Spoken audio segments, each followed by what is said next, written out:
I'm Vicki Murphy. I am a Jira Align specialist with Valiantys, which is a Platinum Solutions partner with Atlassian. And in this video, I'll be breaking down the updates to Jira Align with version 11.13. This version was released to Jira Align instances on the continuous release track on June 30th, 2025. June 20th, 2025. It will be released to all other Jira Align instances on July 3rd, 2025. Let's jump in. Our first update is to the Smart Link capabilities of Jira Align. If you aren't familiar with Smart Links, they are functionality in Atlassian tools that allow you to display an advanced hyperlink, if you will, within Atlassian products that will tell you more information about that link than just an average URL. There are multiple view options to Smart Links, and these have worked in Atlassian's cloud platform between tools like Jira and Confluence for some time, and now Jira Align is being brought into the mix. So now you are able to take a link from your Jira Align work item. My preferred way to do this is to open up the work item and click this copy link button here next to the work item ID. It'll tell you you copied this successfully. And then jump over to another Atlassian cloud product. I'm going to use Confluence for this example, but this will also work in your description, comments, and paragraph fields in Jira Cloud, JSM Cloud, etc. And then here I'm just going to paste with a shortcut, and it will turn this automatically into a smart link. Now again, there's multiple ways you can view a smart link. This is the more simple version where it just shows you the work item icon, the ID, the title, and the state. But if I click on this, it will show me three different options here. The card option will show a little bit more information, including the who created the work item, when it was last updated, and that it does in fact come from Jira Align. And the third option is just the classic URL. This functionality does start to bring Jira Align even closer to the rest of Atlassian's cloud platform, which has been a huge focus for the Jira Align team this year. Let's jump back into Jira Align and talk about some updates to the beta roadmap. Several releases ago, Atlassian announced that they will be really focusing on the roadmap functionality within Jira Align this year. And they also brought the beta roadmap version to first sandboxes, but now both sandbox and production environments over the last few releases. This does still exist alongside the legacy roadmap visualization as well. With this release, Atlassian has given us more ability to visualize and manage milestones along with our work items here on the roadmap. So first, you want to make sure that you've enabled the milestones to be visualized, which you can do over here in the view settings. And you'll just toggle this show milestones toggle on, or if you don't want to see them, you can toggle it off. Then along our work item bars on the calendar view of the roadmap here, you will start to see a diamond appear anytime you have a milestone linked to the specific work item and it has a due date. So they must have a due date in order to be displayed here. If we just hover over this icon, it will show us the title of that milestone.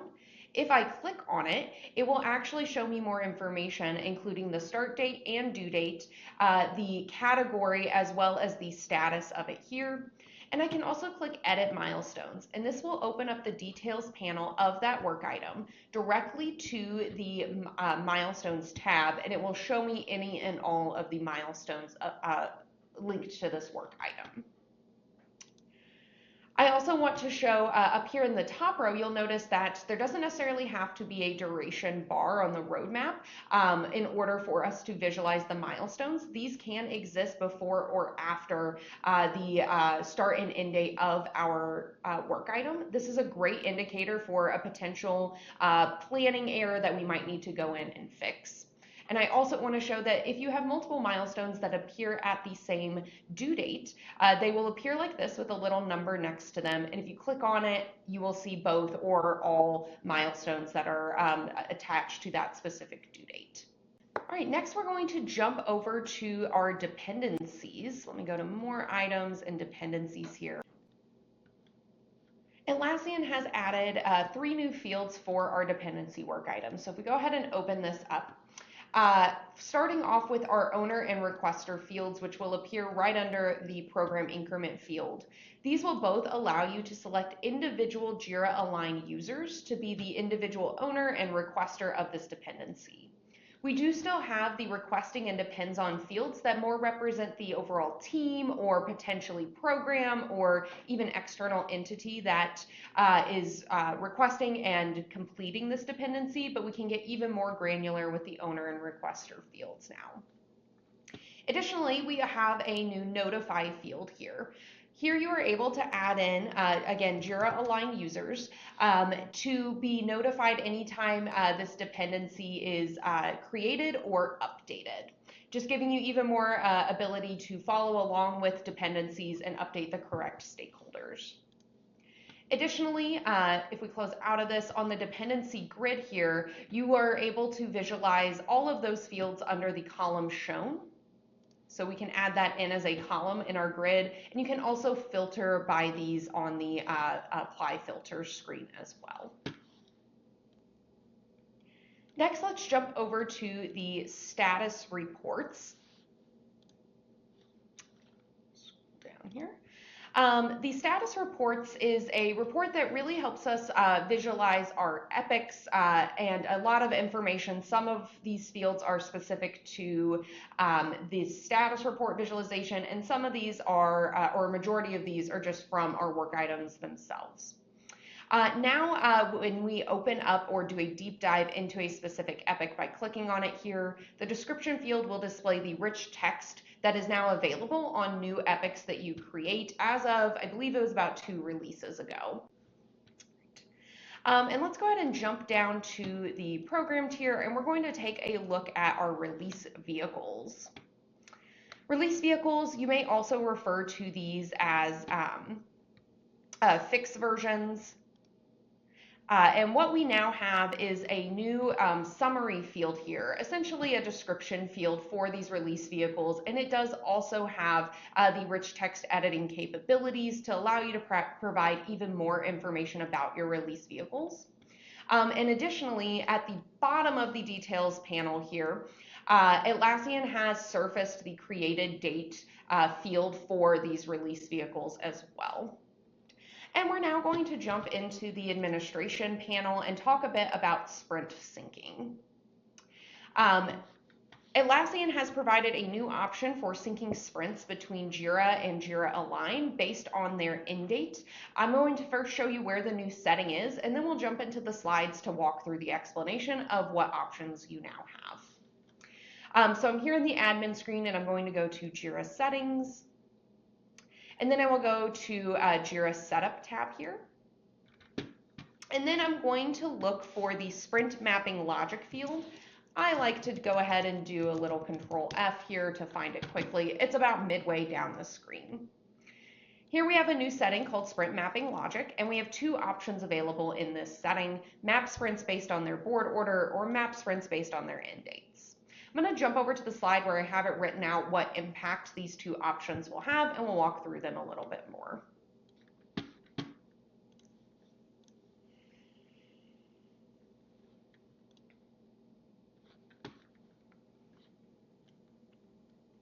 All right. So historically, the Jira connector has always synced the first integrated sprint based on its end date, and then it mapped all following sprints based on the synced order of those sprints from the Jira board. This requires teams in Jira to follow some pretty specific practices, including not reordering their sprints and not using bucket or planning sprints, which are often used by teams just to help organize their board, but they aren't actual sprints that stop and start. These practices would inhibit the syncing of the sprints from Jira to Jira Align. They were often challenging to manage at scale and often caused admins to spend quite a bit of time cleaning up the sprint syncing if a team did break one of those practices.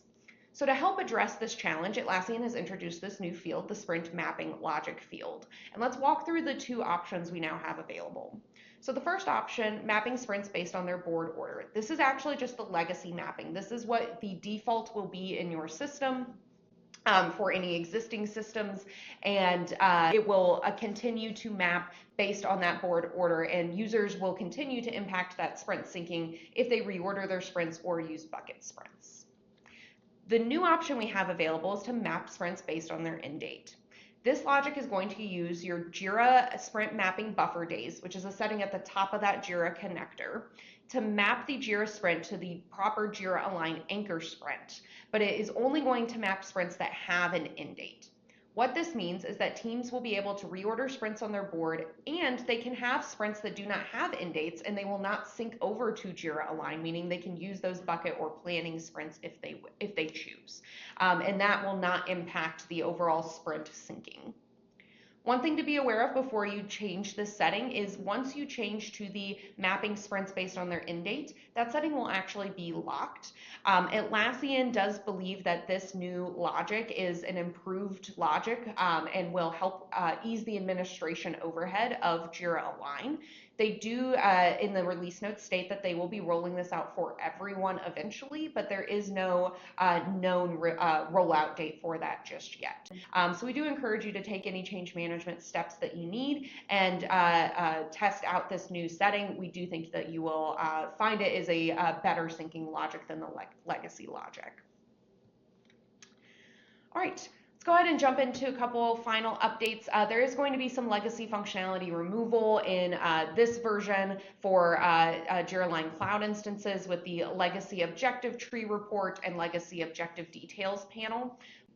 Those will be removed in Jira Align Cloud instances with this version. They will be removed in on-premise instances of Jira Align in 11.14.